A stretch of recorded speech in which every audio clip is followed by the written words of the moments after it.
ಸ್ನೇಹಿತರೆ, ನೀವು ಮನುಷ್ಯರು ಆತ್ಮಹತ್ಯೆ ಮಾಡ್ಕೊಳ್ಳೋದನ್ನ ಕೇಳಿರ್ಬೋದು, ಆದರೆ ಪಕ್ಷಿಗಳು ಆತ್ಮಹತ್ಯೆ ಮಾಡ್ಕೊಳ್ಳೋದನ್ನ ಎಲ್ಲಾದ್ರೂ ಕೇಳಿದ್ದೀರಾ? ಹೌದು ಸ್ನೇಹಿತರೆ, ಇದು ಕಟ್ಟುಕತೆ ಅಲ್ಲ. ಭಾರತದ ಅಸ್ಸಾಂನಲ್ಲಿರುವ ಜತಿಂಗಾ ಎಂಬ ಗ್ರಾಮದಲ್ಲಿ ಪ್ರತಿ ವರ್ಷ ಬರೀ ಒಂದೆರಡಲ್ಲ ನೂರಾರು ಪಕ್ಷಿಗಳು ಸೆಪ್ಟೆಂಬರ್ ಅಕ್ಟೋಬರ್ ತಿಂಗಳಲ್ಲಿ ಆಕಾಶದಿಂದ ಬಿದ್ದು ಆತ್ಮಹತ್ಯೆನ ಮಾಡ್ಕೊಳ್ತವೆ. ಇದರ ಹಿಂದಿರುವ ಕಾರಣಗಳೇನು? ಜತಿಂಗಾದಲ್ಲಿ ಏನಾದ್ರೂ ಭೂತ ಪ್ರೇತಗಳು ಇದೆಯಾ? ಇಲ್ಲ ಇದು ಒಂದು ಶಾಪಿತ ಜಾಗನ? ಹಾಗಾದ್ರೆ ಬನ್ನಿ ಫ್ರೆಂಡ್ಸ್, ಈ ವಿಡಿಯೋದಲ್ಲಿ ನಾವು ಇದರ ಹಿಂದಿರುವ ಸತ್ಯಗಳ ತಿಳಿಯೋಣ.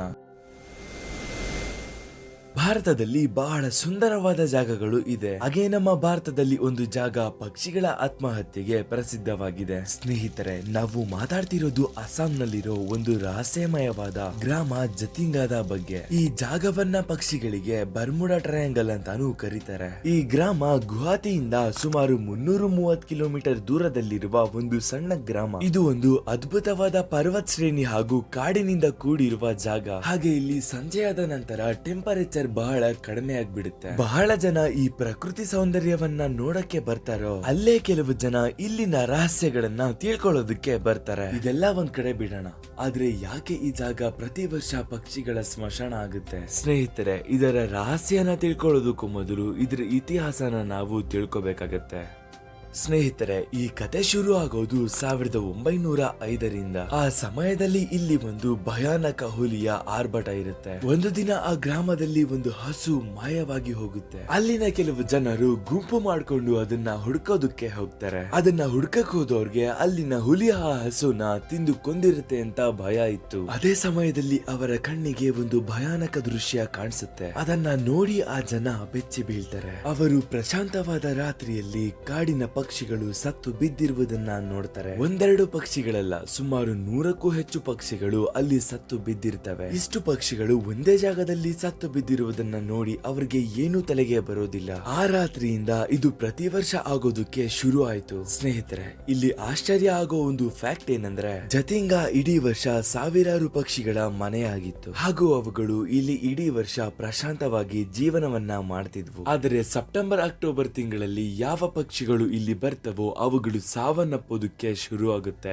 ಈಗ ಈ ಪಕ್ಷಿಗಳ ಸಾವು ಇಲ್ಲಿಯ ಜನರಿಗೆ ಒಂದು ಸಾಮಾನ್ಯ ಮಾತಾಗಿತ್ತು. 1996ರಲ್ಲಿ ಎಡ್ವರ್ಡ್ ರಿಚರ್ಡ್ಸ್ ತನ್ನ ಪುಸ್ತಕ the wild life of India ಎಂಬ ಪುಸ್ತಕದಲ್ಲಿ ಜಗತ್ತಿನಲ್ಲಿ ಆಗ್ತಿರೋ ಎಲ್ಲಾ ಘಟನೆಗಳ ಬಗ್ಗೆ ಬರೀತಾರೆ. ಅವರು ಕೆಲವು ಡಾಕ್ಟರ್ಗಳ ಜೊತೆ ಇಡೀ ಭಾರತದಲ್ಲಿ ಸಂಶೋಧನೆ ಮಾಡುವಾಗ ಜತಿಂಗಾದ ಹವಾಮಾನ ಹಾಗೂ ಅಲ್ಲಿನ ಪರಿಸರ ಹೇಗೆ ಪಕ್ಷಿಗಳಿಗೆ ತನ್ನ ಕಡೆ ಸೆಳೆಯುತ್ತೆ ಅಂತ ಹೇಳ್ತಾರೆ. ಆದ್ರೆ ಇದ್ರ ಕಾರಣನ ಕಂಡುಹಿಡಿಯೋದಕ್ಕೆ ಅವರ ಕೈಯಲ್ಲೂ ಆಗೋದಿಲ್ಲ. ಹೀಗೆ 1997ರಲ್ಲಿ ಕೊನೆಗೂ ಭಾರತ ಸರ್ಕಾರ ಈ ಆತ್ಮಹತ್ಯೆಗೆ ಕಾರಣ ತಿಳಿಯಲು ಜಿಯೋಲಾಜಿಕಲ್ ಸರ್ವೆ ಆಫ್ ಇಂಡಿಯಾದ ಸುಧೀರ್ ಗುಪ್ತಾ ಹಾಗೂ ಅವರ 10 ಜನ ಟೀಮ್ ಜೊತೆ ಈ ರಹಸ್ಯ ಪತ್ತೆ ಹಿಡಿಯಲು ಕಳಿಸ್ತಾರೆ. ಇವರು ಹಲವು ವರ್ಷ ಜತಿಂಗಾದಲ್ಲೇ ಇದ್ದು ಈ ರಹಸ್ಯವನ್ನು ಪತ್ತೆ ಹಿಡಿಯಲು ಪ್ರಯತ್ನ ಮಾಡ್ತಿದ್ರು. ಹಾಗೆ ಕೆಲವೇ ತಿಂಗಳಲ್ಲಿ ಇದರ ಹಿಂದಿರುವ ರಹಸ್ಯವನ್ನು ಇವರು ಹುಡುಕೆ ಬಿಡ್ತಾರೆ. ಸುಧೀರ್ ಸೆನ್ ಗುಪ್ತಾ ಒಂದು ರಿಪೋರ್ಟ್ ಅನ್ನ ಮಾಡ್ತಾರೆ. ಅದರಲ್ಲಿ ಅವರು ಇದು ಮೊದಲನೇ ಬಾರಿ ಆಗ್ತಿಲ್ಲ, ಇದು ಮಿಜೋರಂ, ಮಲೇಷ್ಯಾ, ಫಿಲಿಪೀನ್ಸ್ ಅಲ್ಲಿ ಹಲವು ಬಾರಿ ಇದೇ ರೀತಿಯ ಘಟನೆಗಳು ನಡೆದಿದೆ ಅಂತ ಹೇಳ್ತಾರೆ. ಆದ್ರೆ ಜತಿಂಗಾದಲ್ಲಿ ಪಕ್ಷಿಗಳು ಬರೀ ಸೆಪ್ಟೆಂಬರ್ ಅಕ್ಟೋಬರ್ ಅಲ್ಲಿ